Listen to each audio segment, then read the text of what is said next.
నమస్తే, welcome to Leo news. Kakinada port నుంచి బియ్యం అక్రమ రవాణా జరుగుతున్న నేపథ్యంలో దీనిపై ప్రభుత్వం సీరియస్గా దృష్టి సారించిన విషయం మనందరికీ తెలిసిందే. అందులో భాగంగానే 5 సభ్యులతో కూడినటువంటి ఆ సిట్ను అయితే ఏర్పాటు చేసింది. మరి ఆ సిట్ కూడా అన్ని అధికారాలు ఇస్తూ 15 రోజుల్లో నివేదిక ఇవ్వాలి అన్న నేపథ్యంలో మరి సిట్ దర్యాప్తు అయితే ముమ్మరంగా సాగుతోంది. ఇదిలా ఉంటే మరోపక్క ఈ రేషన్ మాఫియా ఏదైతే ఉందో ఈ సిట్ దర్యాప్తును అడ్డుకునేందుకు రకరకాల వాదనలు తెర మీదకు తీసుకొస్తూ రకరకాల వ్యూహాలు కూడా పన్నుతుంది అని చెప్పి వార్తలు అయితే వస్తూ ఉన్నాయి. మరి ఈ నేపథ్యంలో సిట్ ఏ విధంగా ముందుకు పోబోతుంది, మరి 15 రోజుల్లో ప్రభుత్వం ఆదేశించినట్టుగా నివేదిక ఇచ్చే అవకాశం ఉంటుందా? ఇలాంటి విషయాలు తెలుసుకుందాం. మనతో పాటు ఉన్నారు senior political analyst KVV Prasad గారు. నమస్కారం సార్. సార్, సిట్ దర్యాప్తు అయితే ప్రారంభమైంది. సో 15 రోజుల్లో నివేదిక అన్నారు కాబట్టి ఇది చాలా స్పీడ్గానే జరుగుతుంది. అండ్ ఇంకొక పక్క 13 ఏవైతే ఉన్నాయో కంపెనీలు వాటిపైన ఆరోపణలు ఉన్నాయంటున్నారు. అలాగే మరోపక్క చూస్తే ఈ 13ఏనా లేకపోతే వీటి లింకుల ద్వారా ఇంకా మిగతా కంపెనీల మీద కూడా ఏమైనా రైడ్ జరిగే అవకాశం ఉందా అనుకుంటున్న నేపథ్యంలో అసలు ఈ మాఫియా ఏదైతే ఉందో ఇది సిట్ దర్యాప్తుని అడ్డుకునేందుకు ప్రయత్నాలు చేస్తుంది అంటున్నారు. సో ఎలాంటి వాదనను వీళ్ళు తెరపైకి తీసుకొచ్చారు, ఏ విధంగా మరి సిట్ దర్యాప్తును అడ్డుకుంటున్నారు, మరి ఇది ఎలా ముందుకు సాగే అవకాశం ఉంటుంది, మీరేం చెప్తారు? సో డెఫినెట్గా అమ్మా, ఇది ఇప్పుడు ఒక్క రేషన్మే జరిగిందా లేకపోతే ఈ రేషన్ ముసుగులో ఇంకా ఏమేమి పంపించారు? ఇప్పుడు మనకున్న ప్రాథమిక ఇన్ఫర్మేషన్ ప్రకారం ఏంటంటే రేషన్ బియ్యమే కాకుండా బాక్సైట్ను కూడా ఎక్స్పోర్ట్ చేస్తారు అంటున్నారు. బాక్సైట్ అనేది మీకు అల్యూమినియం తయారు చేయడానికి ఉపయోగపడే ఖనిజం అది. సో బాక్సైట్ వెళ్ళింది అంటున్నారు, వేరే రూపంలో ఇంకా ఏవో పంపించారంటున్నారు. అది కాకుండా వచ్చేటప్పుడు అక్కడి నుంచి ఏదో డ్రగ్స్ తీసుకొచ్చారంటున్నారు. వేరే వేరే రకరకాల ఏదో కాస్ట్లీ మొబైల్స్ అనో ఎలక్ట్రానిక్ గూడ్స్ అని కూడా తీసుకొచ్చారంటున్నారు. సో ఆల్మోస్ట్ ఆ కాకినాడ పోర్టుని ఏదైతే ఇప్పుడు ఈ యొక్క కొత్త యాజమాన్యం ఉందో కేవీ రావు గారి దగ్గర నుంచి తీసుకుని ఆయన్ని బెదిరించి ఆయన్ని గన్ పెట్టి ఈ పోర్టును లాగేసుకున్న తర్వాత ఈ కొత్త మేనేజ్మెంటు రకరకాల అరాచకాలకి రకరకాల అక్రమాలకి తెరదీసిందని చాలామంది చెబుతున్నారు. సో ఆల్మోస్ట్ దీన్ని ఈ స్మగ్లింగ్ డెన్గా మార్చేసుకున్నారు. వాళ్ళ యొక్క స్మగ్లింగ్ కార్యకలాపాలకి ఎవరూ అడ్డు తగలకుండా, ఎవరు దానికి బయట వ్యక్తులకి ఇక్కడ ఏం జరుగుతుంది, ఏం బయటికి వెళ్తుంది, ఏం బయట నుంచి వస్తుందో తెలియకుండా పూర్తిగా వాళ్ళ ఆధీనంలో పెట్టుకుని వాళ్ళు ఆడిందే పాట పాడిందే పాటగా అక్కడ వ్యవహారాలు చాటుమాటు తెర వెనక చాటుమాటు వ్యవహారాలు చేశారని ప్రస్ఫుటంగానే చాలామంది చెప్పుకుంటున్నారు. సో ఏదైతే ఇప్పుడు గవర్నమెంట్ మీరు చెప్పినట్టుగా 5 మెంబర్ టీంతో సిట్ను వేయడం జరిగిందో ఆ సిట్ కూడా పూర్తి అధికారాలు ఇవ్వడం జరిగింది. అంటే వాళ్ళకి సంపూర్ణమైన అధికారాలని ఒక గవర్నమెంట్ ఇవ్వడం జరిగింది. వాళ్ళు అరెస్టులు చేయొచ్చు, వాళ్ళ మీద యాక్షన్లు తీసుకోవచ్చు. సో అటువంటి సంపూర్ణమైన అధికారాలను ఇవ్వడం జరిగింది. ఇప్పుడు ప్రాథమికంగా మనకున్న ఇన్ఫర్మేషన్ ప్రకారం ఏంటంటే ఒక 13 కంపెనీలు దీంట్లో నోటిఫై చేయడం జరిగింది. దానికి అన్నింటిలో కూడా ఎఫ్ఐఆర్లు వేయడం జరిగింది.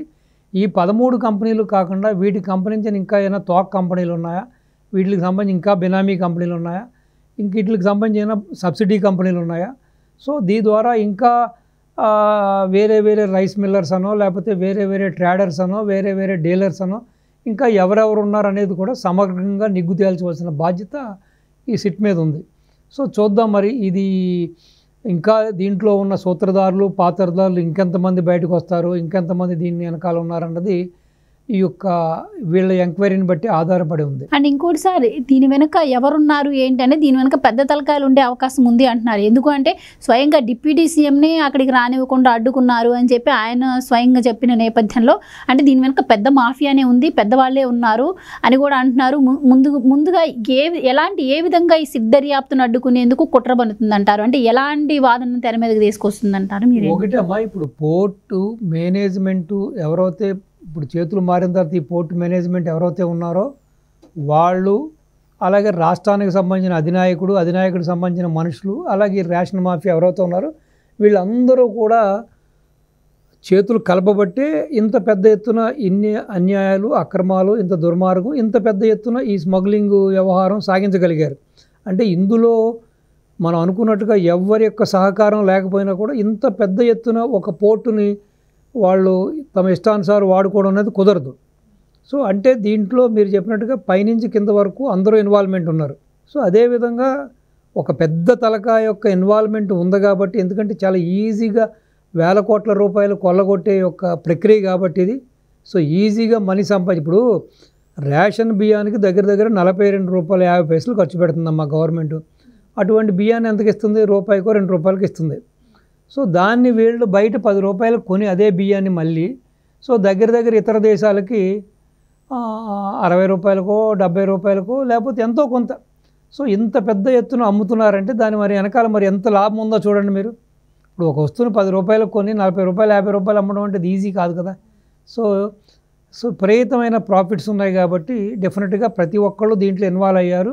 ఒక డిప్యూటీ సీఎం, ఒక ఎమ్మెల్యే, ఒక పాలకపక్షానికి సంబంధించిన ఒక వ్యక్తి వెళ్ళినప్పుడు కూడా ఆ విధంగా సహకరించకుండా అడ్డుకున్నారంటే ఈ యొక్క మాఫియా ఎంతవరకు డీప్గా రూట్ అయిందో మనం తెలుసుకోవచ్చు. సో దీని వెనకాల ఎంతో పెద్ద చేతులు ఉండబట్టే అక్కడున్న వాళ్ళు కూడా అంత ధైర్యంగా ఆయన నివారించడానికి, ఆయన నిలువరించడానికి కూడా ప్రయత్నించారు. సో అదేవిధంగా ఇప్పుడు వీళ్ళ పాడుతున్న కొత్త పాట ఏంటంటే మీరు ఈ విధంగా చేస్తే పోర్టు మూతపడుతుంది, పోర్టులో ఉన్న ఎంప్లాయీస్ అందరూ కూడా గట్టును పడతారు, వాళ్ళ ఉద్యోగాలు పోతాయి, అలాగే ఎవరైతే ఎగుమతులు దిగుమతులు ఆగిపోతాయి. అదేవిధంగా ఎవరైతే ఇప్పుడు ఈ కంపెనీస్ ఉన్నాయో 13 కంపెనీస్ ఇప్పుడు వరకు నిగ్గు తేల్చారో వీళ్ళందరూ కూడా అక్కడున్న ఎంప్లాయీస్ అందరూ రోడ్డును పడతారు, ఈ వ్యాపారాలు దెబ్బతినిపోతాయి, స్తంభించిపోతాయి అని అంటున్నారు. అంటే వ్యాపారాలు ఆగిపోతాయి లేకపోతే ఎంప్లాయీస్ గట్టు మీద పడతాయంటే మనం స్మగ్లింగ్ని లేకపోతే మాదక ద్రవ్యాలని ఇటువంటి యొక్క సంఘ వ్యతిరేకమైన చర్యల్ని ఇటువంటి యొక్క కార్యకలాపాలని మనం ప్రోత్సహించలేం కదా.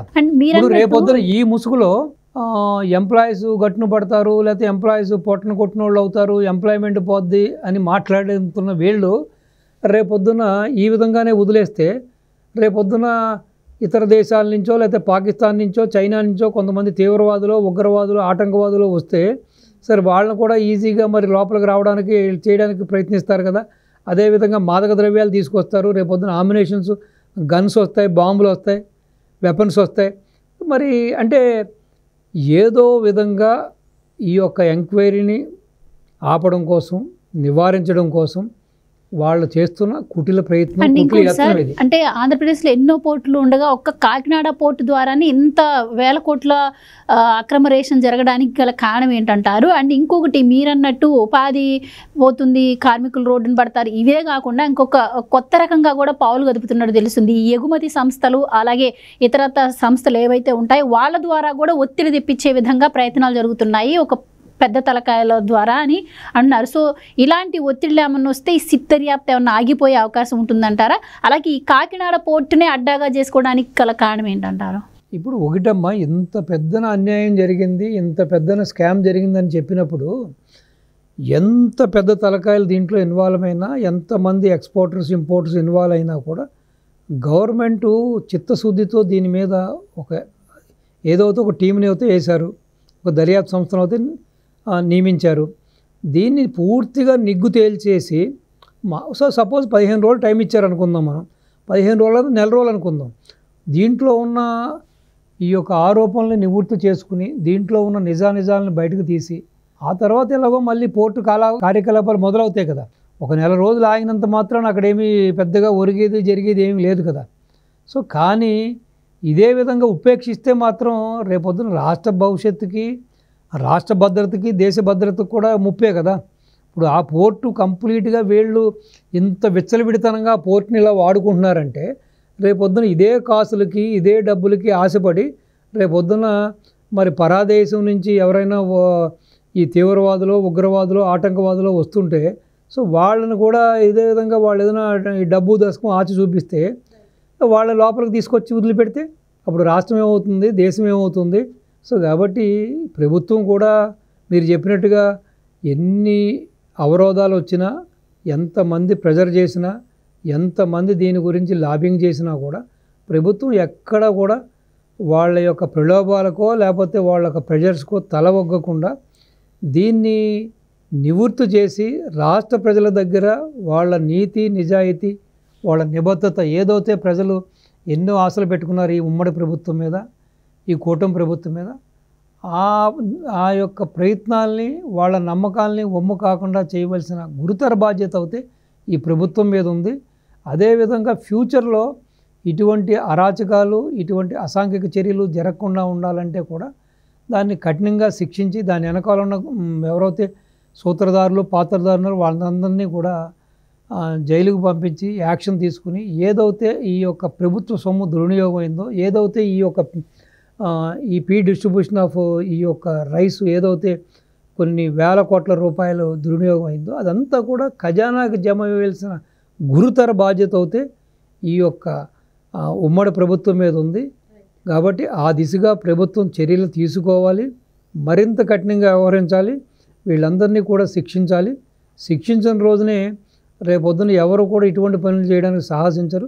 లేదంటే ఏదో ఆయారాం గయారాంలా తయారవుతుంది. కాబట్టి ప్రభుత్వం ఇప్పటికే వీళ్ళందరూ కూడా ఆ విధంగా ఈజీ మనీ చూశారు కాబట్టి, ఆ విధంగా కోట్ల రూపాయలు ఈజీగా సంపాదించారు కాబట్టి వాళ్ళ ఉచ్చనీచాలు మర్చిపోయి పవన్ కళ్యాణ్ గారి గురించి, వాళ్ళ కుటుంబ సభ్యుల గురించి, భార్యల గురించి, ఆయన పెళ్ళిళ్ళ గురించి, అలాగే బాబు గారి గురించి, బాబు గారి కుటుంబ సభ్యుల గురించి, లోకేష్ బాబు గురించి అవాకులు చవాకులు పేరడానికి కారణం ఏంటంటే ఆ యొక్క ఇబ్బడి ముబ్బడిగా వచ్చిన ఆ అక్రమ సంపాదన చూసుకుని ఆ గర్వంతో, ఆ బలిసిన కొవ్వుతోటే వాళ్ళు ఆ విధంగా మాట్లాడారు, ఆ విధంగా ప్రవర్తించారు. కాబట్టి ఆ కొవ్వు అంతా కరగాలి, వాళ్ళకున్న తలపొగురు దిగాలంటే కూడా ఈ ప్రభుత్వం కఠినంగానే ఈ వ్యవహారంలో వ్యవహరించాలి. ఉక్కుపాదంతో ఈ వీళ్ళందరినీ కూడా అణిచేయాలి. ఆ దిశగా చర్యలు తీసుకోవాలని మీ ద్వారా గౌరవ ముఖ్యమంత్రి గారికి, హోమ్ మినిస్టర్ గారికి, తదితర మంత్రులందరికీ కూడా నా మనవి, నా విజ్ఞప్తి, నా విన్నపం. Right sir, thank you so much. నమస్తే.